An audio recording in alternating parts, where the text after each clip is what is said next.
আসসালামু আলাইকুম প্রিয় ভাই বোনেরা, কেমন আছেন আপনারা? আশা করি যে যেখানে আছেন ভালো আছেন, সুস্থ আছেন। যে যেখান থেকে আমার ভিডিওটি দেখছেন তাদেরকে মঞ্জুয়ারা কিচেন ব্লগে আরেকটি ভিডিওতে আমি স্বাগতম জানাই। আজকে আমি রান্না করব সিম আর বরবটি দিয়ে লাউ শাক ভাজি, খুবই দারুণ একটা রেসিপি। আর এদিকে এক সপ্তাহ আগে যে আমি রসুন আর পেঁয়াজ ধনিয়া পাতা গুটি ছিটিয়েছিলাম, দেখুন সুন্দর হয়েছে। মাঝে মাঝে হয় নেই, মাঝে মাঝে আবারও লাগিয়ে দিতে হবে। আর এদিকে বরবটি, সিম, লাউ শাক আমি এগুলো কেটে বেছে নিয়েছি।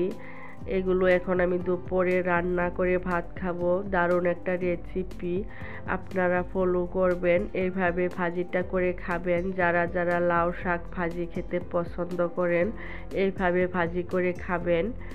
যদি আপনাদের ভালো লাগে কমেন্ট করে জানাবেন, মন্দ লাগলেও জানাবেন। তো মন্দ লাগবে না আশা করি, খুবই দারুণ হয় খেতে।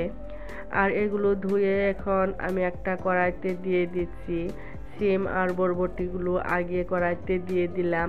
আর এইদিকে লাউ শাকগুলো ধুয়ে আমি একটা পাত্রে তুলে নিব। দুপুরে গরম ভাতের সাথে রোদে বসে এইভাবে ভাত খেলে কিন্তু খুবই ভালো লাগে, আপনারা ট্রাই করবেন। আমি এখন এগুলো ধুয়ে পরিষ্কার করে নিব। ভালো লাগলে অন্তর থেকে একটা লাইক দিবেন আর শেয়ার করবেন, আপনাদের কাছে রিকোয়েস্ট রইল। আর যারা আমার চ্যানেলের নতুন, এখনও সাবস্ক্রাইব করেন নাই, প্লিজ সাবস্ক্রাইব করে পাশে থাকা বেল বাটনটি প্রেস করে দিবেন। আর যারা ফেসবুক থেকে দেখছেন তারা প্লিজ ফলো করবেন আর একটা লাইক দিবেন। আমার ছোট্ট পরিবারটির সাথেই থাকবেন। আমি বরবটি ছিপে আমি অল্প লবণ ছিটিয়ে দিয়েছি আর অল্প হলুদ গুঁড়ো দিয়ে তারপর লাউ শাকটা উপরে দিয়ে দিচ্ছি। দিয়ে 1 থেকে 1.5 মিনিট আমি এটা ভাপ দিয়ে নিচ্ছি।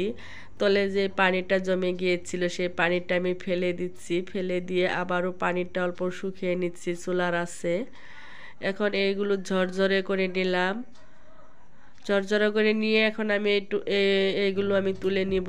তুলে আমি আমি বাগার দিয়ে নিব তেলের মধ্যে, যা যা লাগে দিয়ে দিব। এখানে পরিমাণ মতো পানি দিয়ে দিলাম, পরিমাণ মতো তেল দিয়ে দিলাম।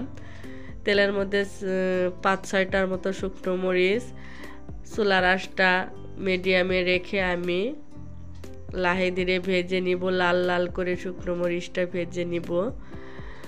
আর এদিকে একটা পেঁয়াজ কুচি দিয়ে দিলাম আর রসুন কুচি আর কাঁচামরিচ ফালি। যে যার যার পছন্দ মতো মরিচটা দিবেন, যে যতটুকু পরিমাণে ঝাল খান ততটুকু পরিমাণেই দিবেন। আর এদিকে আমি রসুন থেতো করে রাখছিলাম, সেই রসুনটা দিয়ে দিলাম। এখন এগুলো লাল লাল করে আমি ভেজে নিব।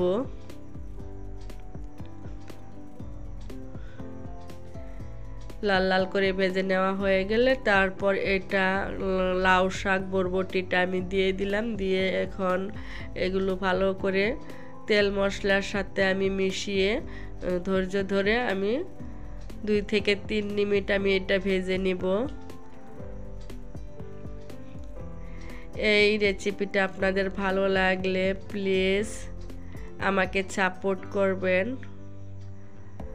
আর এদিকে আমি 2টা শুকনো মরিচ আমি ভেঙে দিচ্ছি। শুকনো মরিচের গুটিটা খাওয়ার সময় দাঁতের কামড়ে পড়লে খুবই ফ্লেভারটা ভালো লাগে। এদিকে আমার ভাজিটা রেডি করে নেওয়া হয়ে গেছে দুপুরে খাওয়ার জন্য। ভাজি, লাউ শাক ভাজি, ডাল আর আচারও আছে, জলপাইয়ের আচার আমি নিব। আমি জলপাইয়ের আচার বানিয়েছি, খুবই দারুণ হয় এইভাবে ভাজিটা খেলে। আপনারা ট্রাই করবেন। ভালো থাকবেন, সুস্থ থাকবেন। আল্লাহ হাফেজ।